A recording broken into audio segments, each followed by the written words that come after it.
Hey everyone, it's Mare from SickMom checking in for day 14 Carnivore. It's been 2 weeks. It's gone by really fast. And I'm not regretting it. I'm really enjoying this so far. I think I've probably mentioned that on most days that this hasn't been difficult for me to follow at all. It was it was just a choice, I guess, and I made it and I'm sticking to it and it's tasty. I love meat. This works for me. So, yesterday was Super Bowl and I posted my little Super Bowl chuffles video yesterday. Oh, that was fun. And it was really great to go to my sister's place and, you know, had her try the chuffles and she's like, oh my God, I could eat these all the time. I'm like, I know, right? So it's not like I'm going to be making chaffles every day because I still think that meat is where it's at and that I'm, you know, trying to go that way as much as possible. But, something like chaffles, it kind of breaks it up for me. And, you know, like this is the first time in my life really where I've been able to just have no holds barred on things like butter and fat and bacon grease. But when you don't have anything really that you can put it on other than steak, for me, I'm like, oh, I just miss that mouthfeel of pancakes and waffles with cold butter on it. So now the chaffles kind of take that place. Not that they need butter, but I've kind of, had a few days in the past week where it was tough to eat. So I feel like I need to catch up a little bit and just make sure that I am eating as much as I should. So that made my day easy yesterday.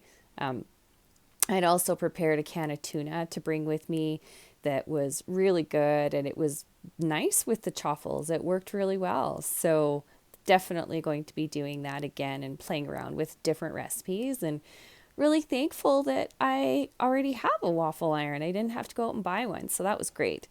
Now, here's a really interesting question. So, my friend who is helping me out with this and has been, following me and giving me some sound advice as I've gotten this started, asked me, if I'd seen any difference on the scale. My answer was I gave up weighing myself a long time ago, especially with the gastrointestinal issues that I have and the food intolerances that I have that, my I'm not going to say my weight fluctuates, but the amount of inflammation that I have in my body fluctuates. And my naturopath a number of years ago said to me after we had started an elimination diet and I was still eating loads, but I had eliminated a bunch of foods. And I said, like, oh my goodness, I can't believe how much weight I've lost already. And he goes, don't think of it as weight. It's swelling. Your body is swelling. It's a reaction to the foods that you were eating that you don't do well with. So, yeah, like I know that at the latter half of this summer, I was definitely very puffy. And looking at pictures from the end of the summer and early September, October, I was like, oh, I just feel like I'm so puffy. But already some of that inflammation has started to come down in my abdomen. I think I mentioned yesterday, my upper abdomen, starting to see a difference just because I don't have the inflammation on the inside either. So it's not making everything just appear that much more, you know. And in case you don't know me personally and you're wondering, well, how tall am I? I'm 5'5". So I'm not a very big person. So yeah, and I don't like talking about weight. I find that weight is a very poor indication of your state of health because when I was younger, I started ski instructing when I was 15. I was racing at that time as well. So I was, legs like tree trunks. And even though I looked like I weighed 100 pounds soaking wet, I weighed 125 pounds because my legs were just muscle.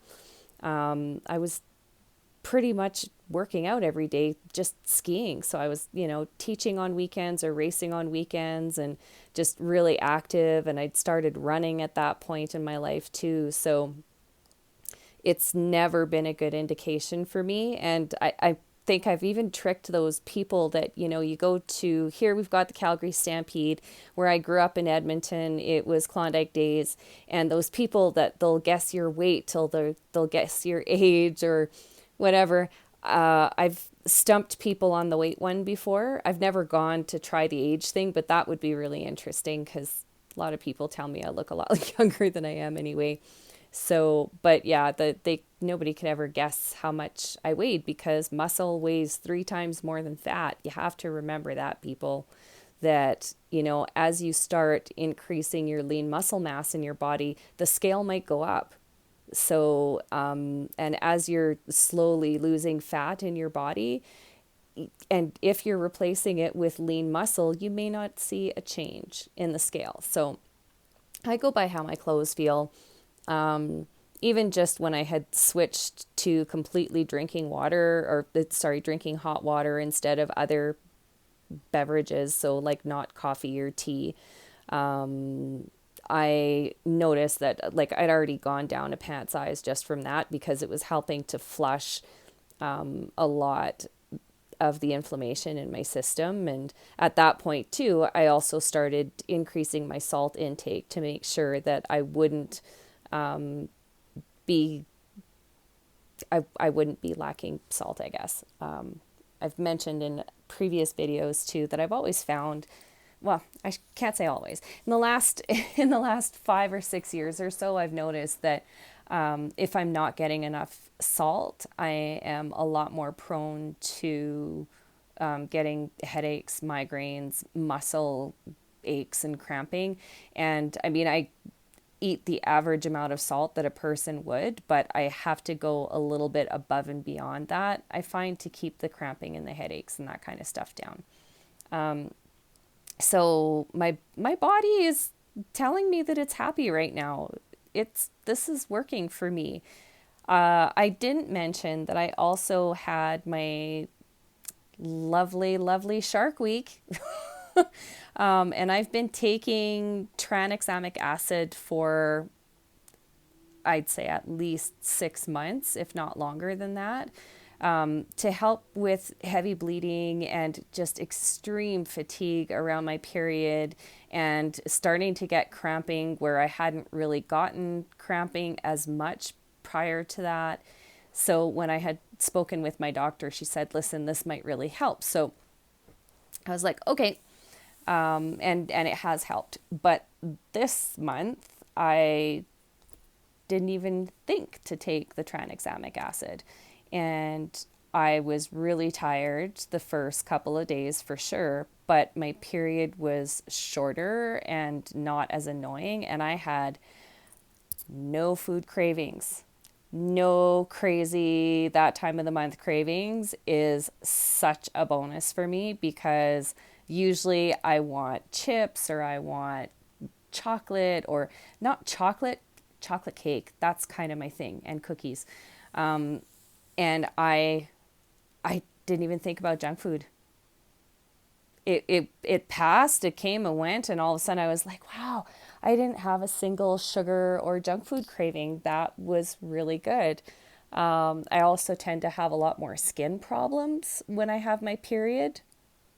Not this month. It's actually been pretty smooth sailing. So I can say that, yeah, at 2 weeks, that could potentially have impacted my period. And so I'm just going to kind of go with it, especially with the cravings thing. I know that not eating anything that's sugary always tends to keep those cravings away. But when I have my period, it's like, the red monster comes out and she wants to eat everything in sight. And really didn't feel that way. So I'm happy to report that. So for you gals out there, if you're having issues with your period, some of it may be food related, and I've always borne that in mind as I've gone along because I know that food and what you're putting into your body definitely impacts how your systems how your internal systems and your organs are working. Sorry, it's so dry here. I let my humidifier run out yesterday and I woke up and I almost instantly split my lips. Anyhow, yeah. So far so good. And I kind of expected at the 2 week mark that I might notice little tiny changes, and that's exactly what I'm noticing. I'm noticing little tiny changes. My clothes are fitting a lot looser, and just kind of feeling more comfortable in my skin. And I do have a lot of, I have psoriasis and eczema, and they've been, quite well controlled for a long time now. But I also know that when you're going through and you're changing your eating habits, that it can act as a detox for your body. So I have noticed a little bit more itching, and I had a couple of small spots where my eczema would start coming up in bumps, and nothing major. And I am expecting that after a few months, that's just going to go away. That's probably going to clear up, and stay clear. So fingers crossed, because psoriasis sucks. It really does. And eczema is not much fun either. And I've had that on and off since I was a kid. So, yeah, so positive outlook and just really happy. I mean, today was a fairly low energy day. Woke up with a migraine, slept until about 3, because I needed to, and was having some light sensitivity, but as you can clearly see, that's gone at this point, because I've got a big bright light in my eyes. And yeah, had a great steak for my meal today. So good. Just love grilling steak. It is so delicious, and added a little bit of butter to it too, just because it's a fairly lean steak. So I enjoyed that, just having that little bit of extra fat with the steak today. Very satisfied. And I still have more steak in the fridge in case I get hungry later. I'm trying not to eat too much all at once, just because my stomach's getting used to eating bigger meals, because my appetite has been so sporadic for months now. And I need to give my body time to adjust to taking in more food, and I am spreading it out a little bit, but not too much. I'm still trying to stay to like a 1 or 2 meal a day, but eating 2 meals a day, even on a day like today, I had a great steak. I might have another meal, I might not. And I was watching a video with Kelly Hogan on the Meat RX YouTube channel, and Kelly was talking a lot about how you just have to listen to your body, and if you're hungry, eat.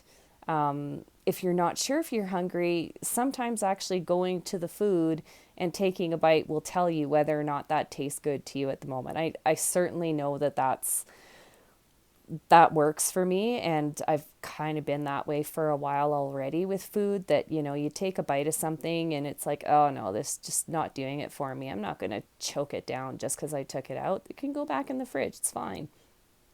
So that's, I think, a really